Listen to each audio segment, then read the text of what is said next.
দ্বাদশ শ্রেণীর তৃতীয় সেমিস্টারের সকল শিক্ষার্থীকে আমার চ্যানেলে স্বাগত। আমি অসিত স্যার।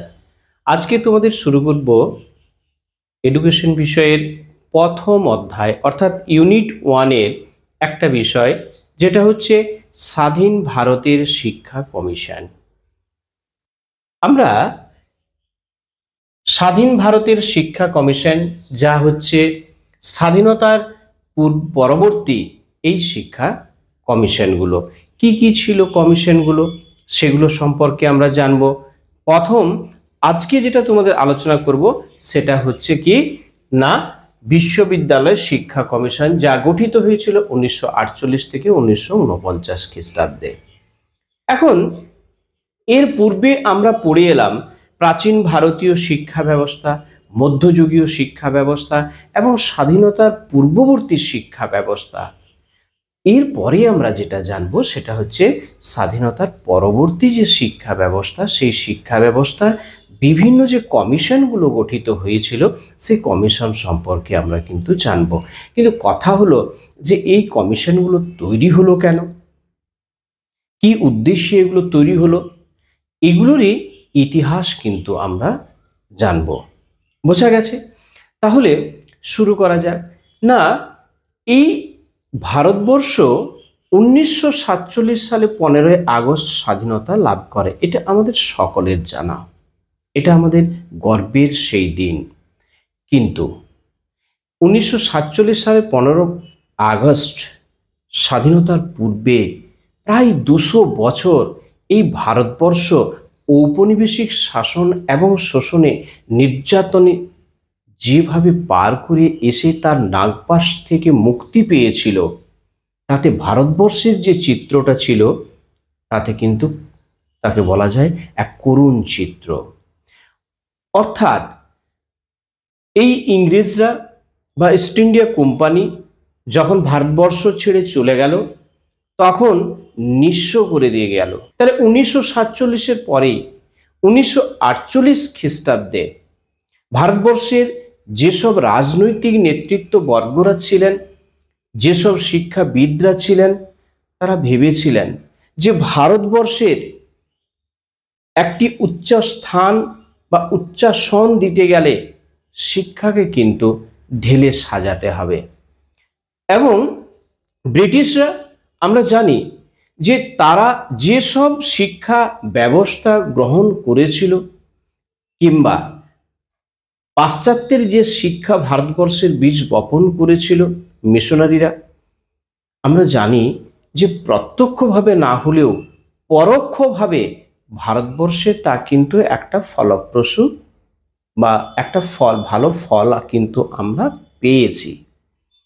কিন্তু তাদের স্বার্থসেম্বির জন্য, তাদের নিজেদের স্বার্থের জন্য ভারতবর্ষের কিন্তু এই শিক্ষা ব্যবস্থা চালু করেছিল, যার জন্যই কলকাতা বিশ্ববিদ্যালয় ওই গোলদিঘির তৈরি হওয়ার জন্য আমরা ক্লাস 10-এর ইতিহাসে পড়েছিলাম, যার জন্য কলকাতার বিশ্ববিদ্যালয়কে বলা হয় গোলদিঘির গোলামখানা।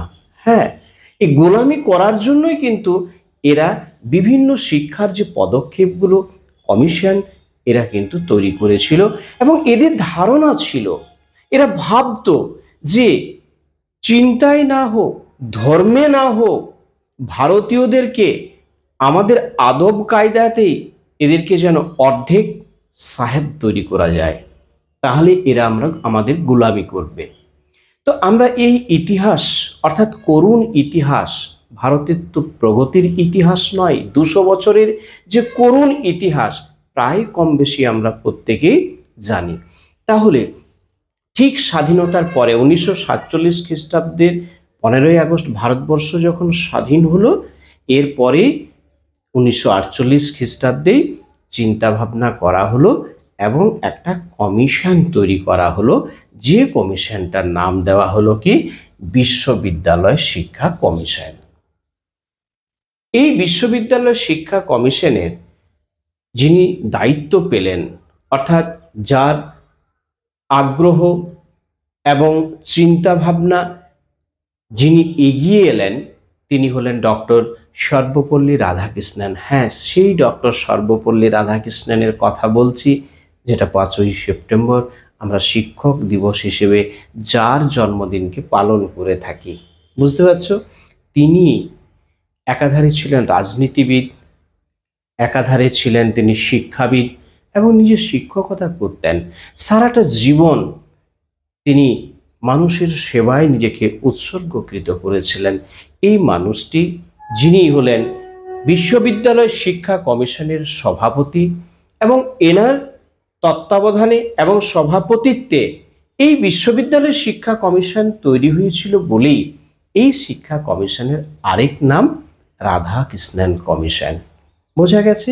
এগুলো ছোট ছোট যে তোমাদের প্রশ্ন আসবে শূন্যস্থান থেকে, এমসিকিউ থেকে, কিংবা কলামস যেটা হচ্ছে স্তম্ভ মেলাও, বিবৃতি ব্যাখ্যা, এগুলো প্রত্যেকটা লাইন মনে রাখবে যে এই এমসিকিউ বা এই যে শর্ট প্যাটার্নের যে প্রশ্ন তোমাদের হবে, এখানে কিন্তু কোনো সাজেশন তেমন করা যাবে না।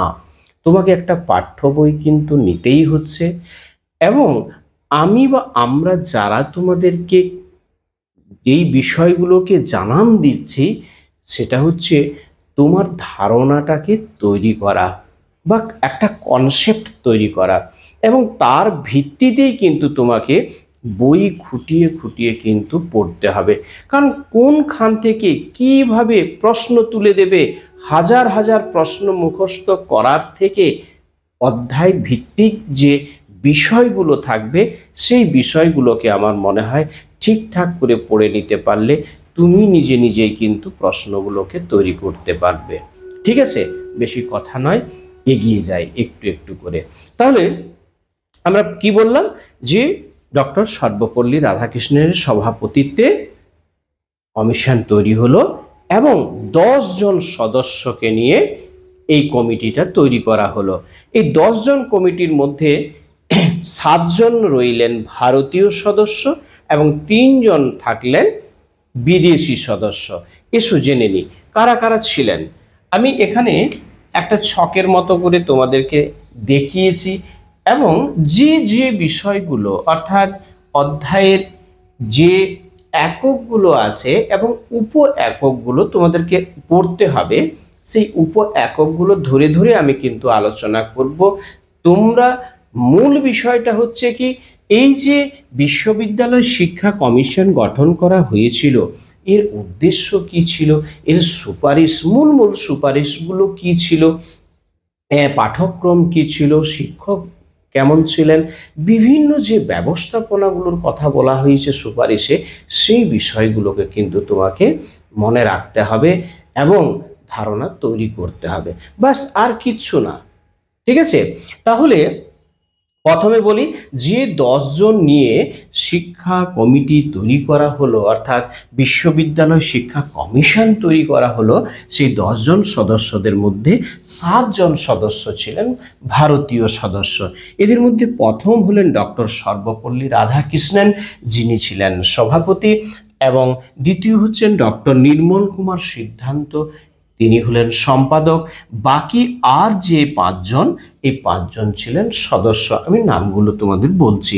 3 নম্বর যিনি ছিলেন অর্থাৎ মেঘনাথ সাহা, তারপরে ছিলেন 4র্থ নম্বরে ডক্টর এ লক্ষণস্বামী মুদালিয়ার, এবং 5ম নম্বরে ডক্টর তারাচাঁদ, 6ষ্ঠ নম্বরে ডক্টর জাকির হোসেন, এবং 7 নম্বরে ডক্টর কমল নারায়ণ বহল। অর্থাৎ এই 7 জন ছিলেন ভারতীয় সদস্য, এবং বিদেশি সদস্যের মধ্যে যারা ছিলেন, তাদের মধ্যে ছিলেন doctor James F Duff, doctor Arthur E Morgan এবং ডক্টর জন ট্রিগার্ড। এখন কথা হলো, পড়াতে পড়াতে বিষয়টা একটু তোমাদেরকে অবগত করে রাখা ভালো।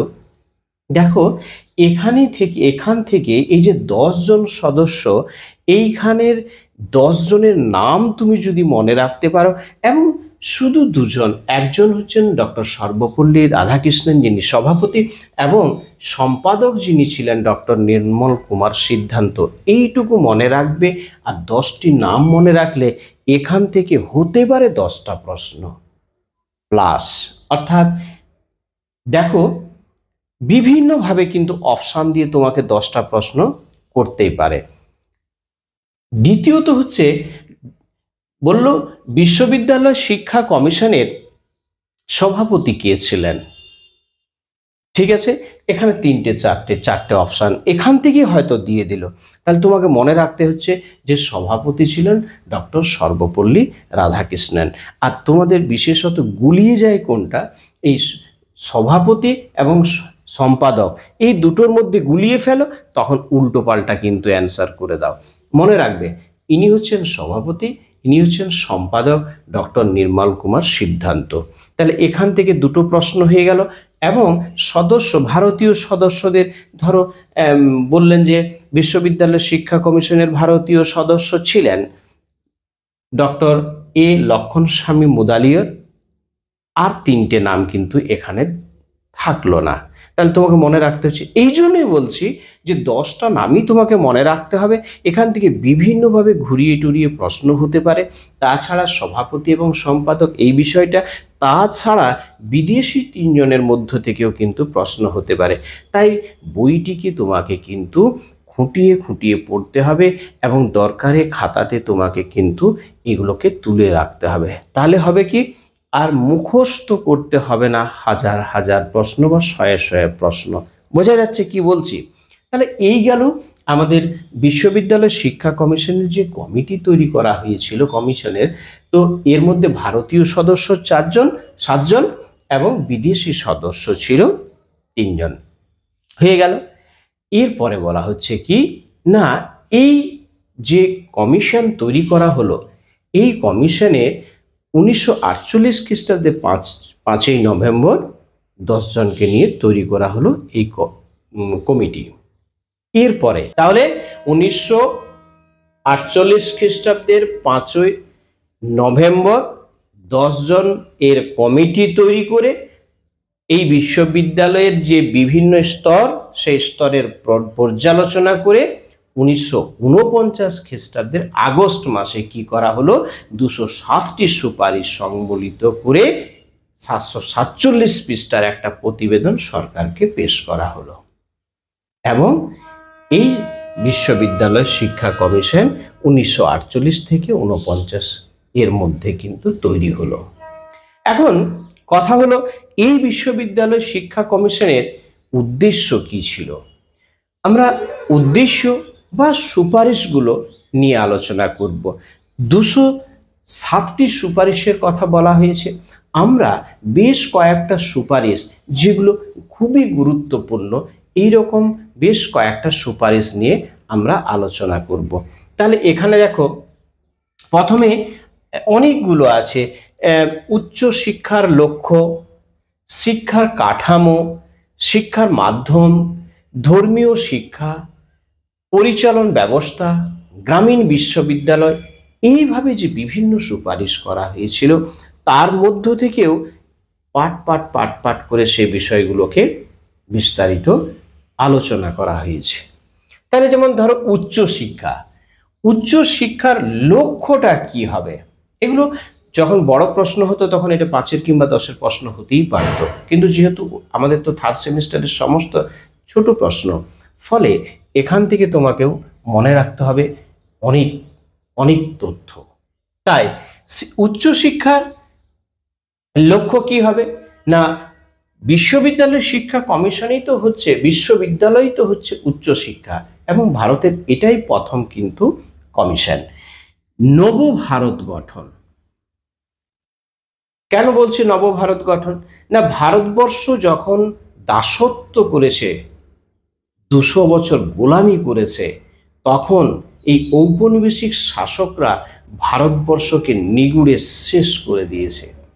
যার জন্যই বলা হয়েছে যে ভারতবর্ষ যখন 1950-এ তৈরি হলো সংবিধান, এবং সেই সংবিধানে ঘোষণা করা হলো ভারতবর্ষ এমন একটি দেশ যেখানে গণতান্ত্রিক, সার্বভৌম, ধর্মনিরপেক্ষ রাষ্ট্র হিসাবে, তাহলে প্রত্যেক নাগরিকের থাকবে এখানে সামাজিক, অর্থনৈতিক, ন্যায় বিচার, নিজস্ব চিন্তা এবং ধর্ম বিশ্বাসের যে স্বাধীনতা, আত্মমর্যাদার যে প্রতিষ্ঠা, ঐক্য, ভ্রাতৃত্ববোধ সমস্ত বিষয়গুলো এই নাগরিকদের সুরক্ষা দিতে হবে এবং একটা আদর্শ মানে আদর্শ শিক্ষায় কিন্তু শিক্ষিত করে তুলতে হবে। এই ছিল নবভারত গঠনের প্রধান উদ্দেশ্য। দ্বিতীয়ত কি হচ্ছে? সঠিক নেতৃত্ব গঠন। অর্থাৎ যেহেতু ভারতবর্ষ গণতান্ত্রিক দেশ এবং এই গণতান্ত্রিক হওয়ার জন্য নির্বাচিত যে নেতৃত্ব দানের ক্ষমতা অর্থাৎ নেতা, এই নেতা কিন্তু তৈরি করবে বিশ্ববিদ্যালয় শিক্ষা কমিশন। কেন না, বিশেষত গণতান্ত্রিক দেশ হওয়ার জন্যই তার শিক্ষার্থীর চেতনার বিকাশ, তার মধ্যে থাকবে প্রশাসন এবং রাজনীতির চেতনা, শিল্প বাণিজ্য প্রভৃতি ক্ষেত্রে একজন শিক্ষার্থী কিন্তু সুশিক্ষায় একজন আদর্শ নাগরিক কিন্তু তৈরি করতে হবে তাকে। তাহলে কি হবে না, আমরা সঠিকভাবে একজন নেতা তৈরি করতে পারলে তার নেতৃত্বে কিন্তু আমাদের দেশ এগিয়ে যাবে। তাহলে এই শিক্ষা কমিশন যে সঠিক নেতৃত্ব গঠন, সেই নেতৃত্ব গঠনের কথা কিন্তু বলেছিলেন। তারপরে কি আছে দেখো, শিক্ষার মান উন্নয়ন। আসলে প্রাথমিক বা প্রাক প্রাথমিক শিক্ষা স্বাধীনতার পূর্ববর্তীকালে থাকলেও বিশেষভাবে কিন্তু গুরুত্ব দেওয়া হয়নি এবং সরকার দ্বারা যে বিশেষ সাহায্য, সেই সাহায্য কিন্তু পায়নি।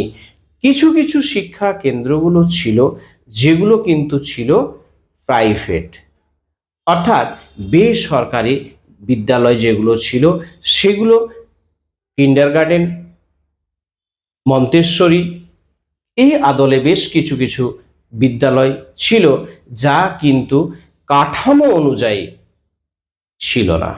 ফলে শিক্ষার মান উন্নয়নের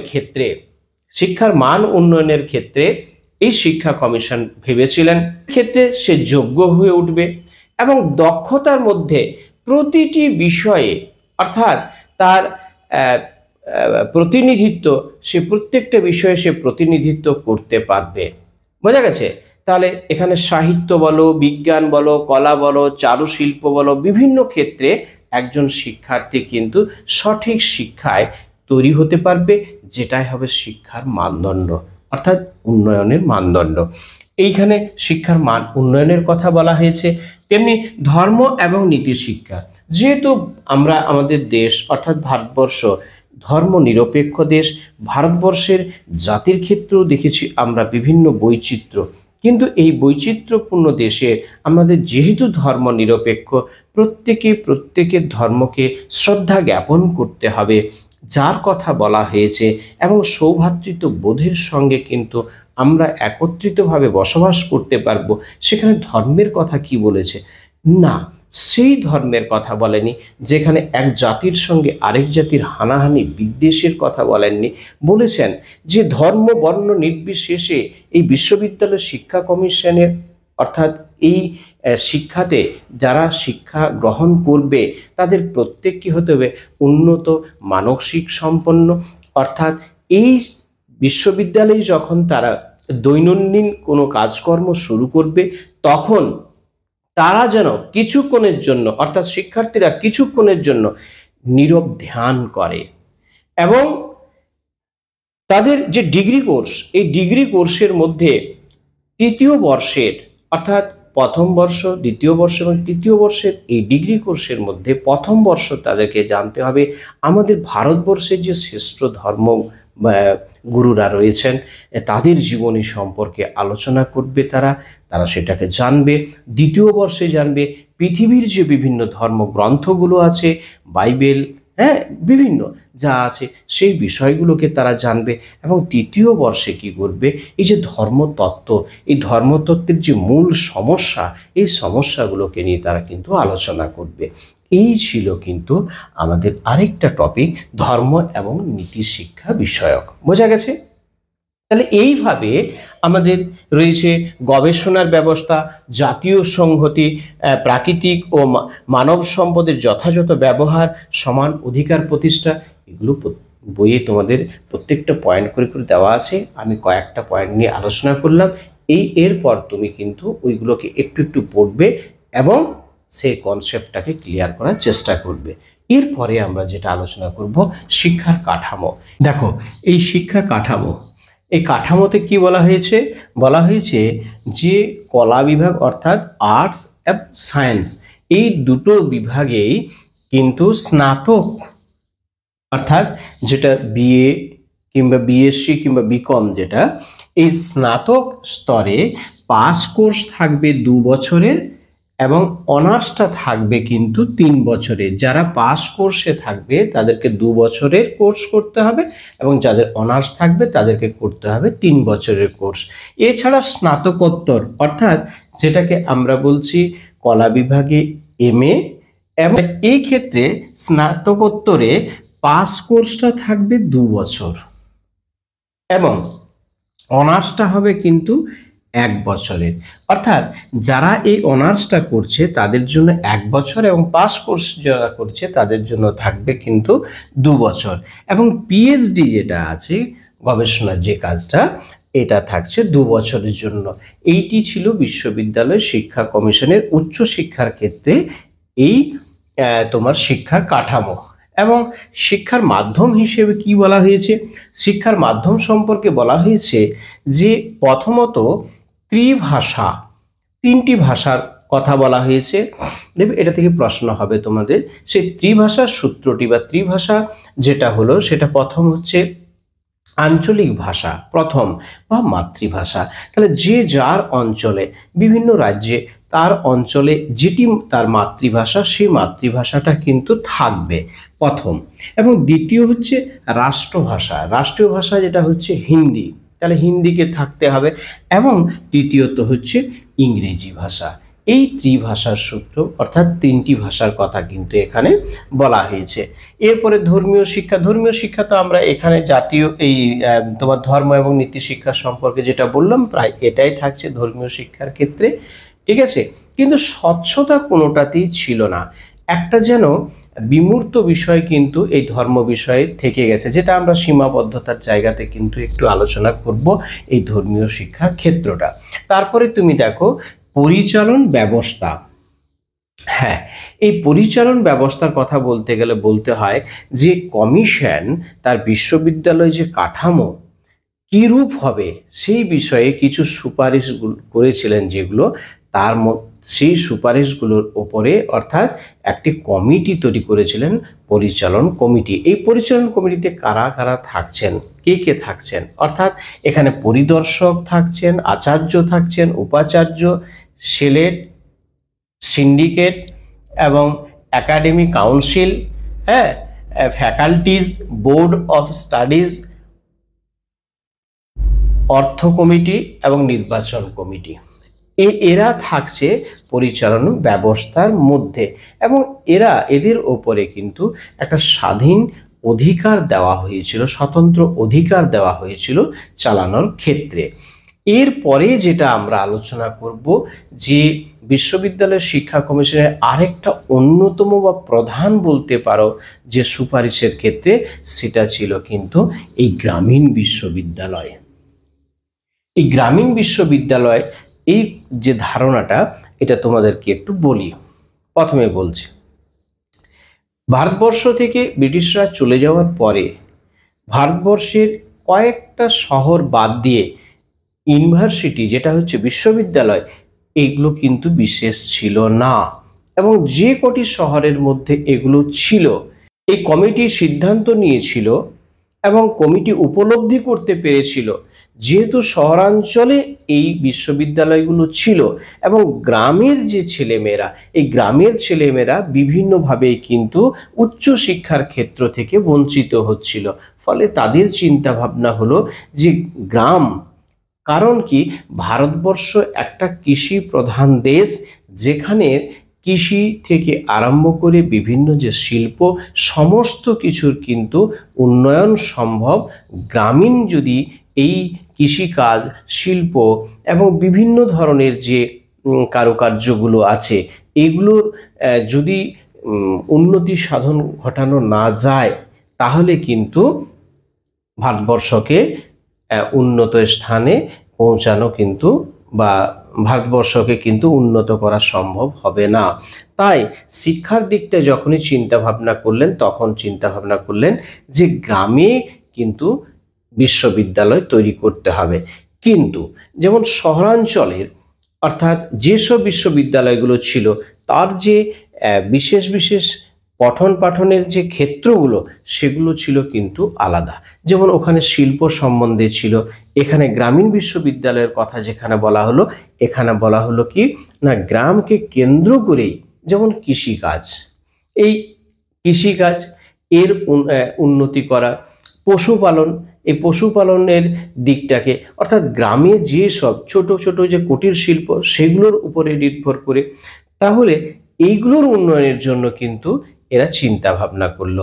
অর্থাৎ আমরা বলতেই পারি যে গ্রামীণ বিশ্ববিদ্যালয়ের উদ্দেশ্য কি ছিল না, এদের উদ্দেশ্য ছিল কত গ্রামগুলিকে বিজ্ঞানসম্মতভাবে কি করতে হবে, পুনর্গঠন করতে হবে।